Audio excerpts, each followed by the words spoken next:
Voilà, bonjour les amis. Alors aujourd'hui nous retrouvons l'évangile de Jean au chapitre 7.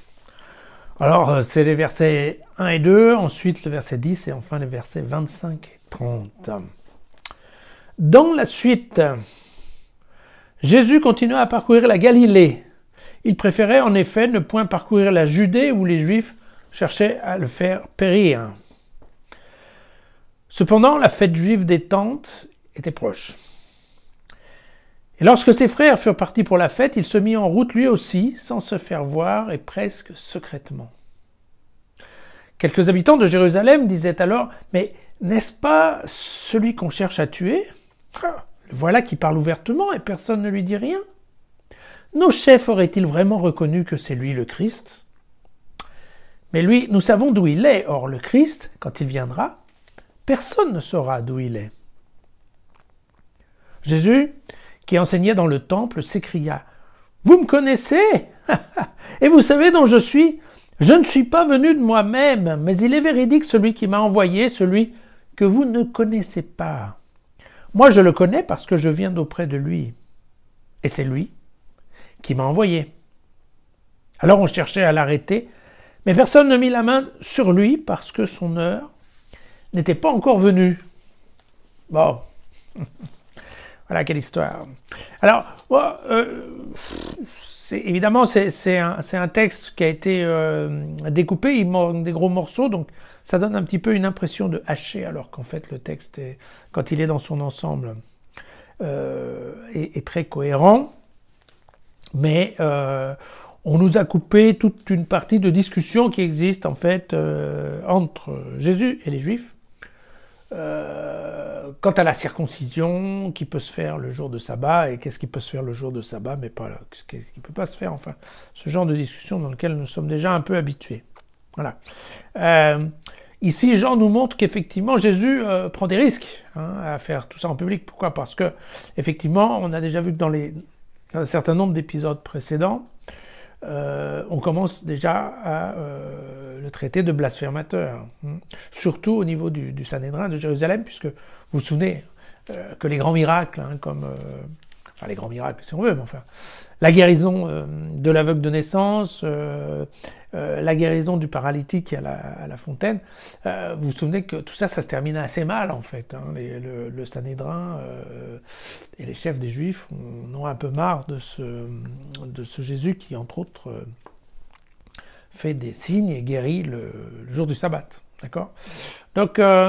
Donc c'est bien à Jérusalem que ça se passe. D'ailleurs, c'est bien pour ça que au départ, on nous dit Jésus, en fait, est plutôt en Galilée, qui est plus au nord, parce que en Judée, donc Jérusalem, là, par contre, voilà, il y a des gens qui le cherchent. Mais évidemment, il y a cette histoire de la fête des Tentes, et quand c'est la fête des Tentes, tout le monde va en pèlerinage à Jérusalem. Et donc, évidemment, les amis de Jésus, ils sont allés, et Jésus dit qu'il n'y va pas, puis à la fin, il n'arrive pas à se freiner, et il y va quand même. Voilà. Ce qui fait qu'en effet, les gens sont un peu surpris de le voir comme ça, à visage découvert, en train d'enseigner dans la rue, et ils se disent « Oh, mais... » Alors évidemment, il y a la petite pointe d'ironie, qui est, vous savez, une des spécificités de l'évangile de Jean, qui est de dire « Ah, serait-il que nos chefs auraient enfin reconnu que c'était lui ?» Et alors après, il y a une petite, il y a une petite décision, bien sûr, une petite précision, c'est que clairement on dit bien nos chefs. C'est quelque chose que Jean fera absolument comme les autres évangélistes, il fera toujours attention de bien distinguer l'opinion des Juifs et l'opinion des chefs des Juifs, d'accord, en essayant d'amalgamer le fait que le problème en fait ce sont les chefs et les responsables, que les Juifs eux-mêmes en fait sont plutôt conciliants vis-à-vis de Jésus, ce qui est vrai ou pas. Bon, en fait ça c'est un détail qu'on n'a pas vraiment. Alors le sujet principal de ce texte, c'est sur l'histoire du faux savoir. Vous savez, vous vous souvenez l'histoire des pêcheurs aveuglés. Vous vous souvenez que on a vu ça, l'aveugle de naissance commence à voir, alors que ceux qui croyaient voir, en fait, ils n'y voient rien du tout, ils sont dans les ténèbres et qui sont aveuglés. On est exactement dans la même discussion sur le faux savoir.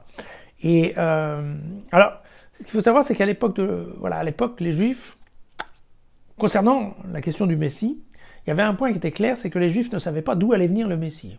Il y avait deux options, c'était où ça allait être un être transcendantal qui allait arriver et et tout d'un coup s'imposer comme étant l'envoyé de Dieu. Ou bien c'était quelqu'un qui habitait déjà au milieu des Juifs et qui allait se révéler tout d'un coup comme étant le Messie. Voilà.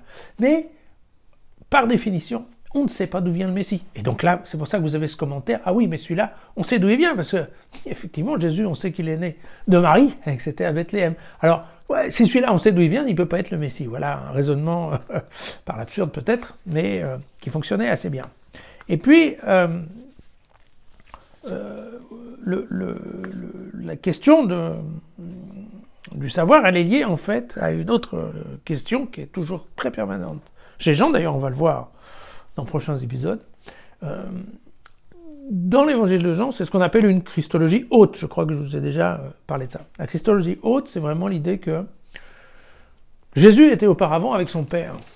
Donc Jésus était avant Dieu. D'accord.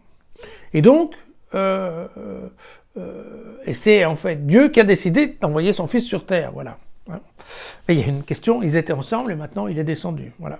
Et donc, il y a toujours cette discussion que par rapport aux Juifs, Jésus dit toujours, mais oui, mais moi, Dieu, je le connais parce que c'est mon Père et je vivais avec lui. Donc s'il y a quelqu'un qui connaît Dieu le Père, c'est moi.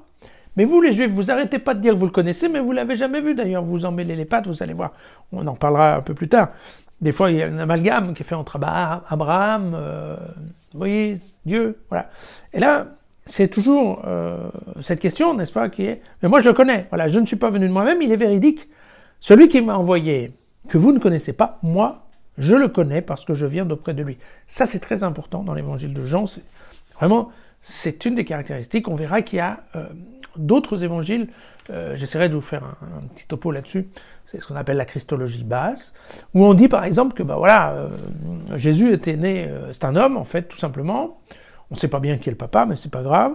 Et puis, à un moment ou un autre, probablement au moment de son baptême, en fait, il y a Dieu qui est descendu et qui est venu l'habiter, quoi. Voilà. Et puis qui est reparti au moment de la Passion, vous voyez. Donc c'est des différentes options, un peu intellectuelles peut-être qu'on a trouvées, mais dans le cas de Jean, on est dans ce qu'on appelle la christologie haute. Quand Jésus vient, il est déjà Dieu et depuis longtemps, d'accord. Et donc je pense que c'est encore une fois, on le voit aujourd'hui. Et on le verra d'autres jours à nouveau. Voilà pour le Jean d'aujourd'hui. À demain.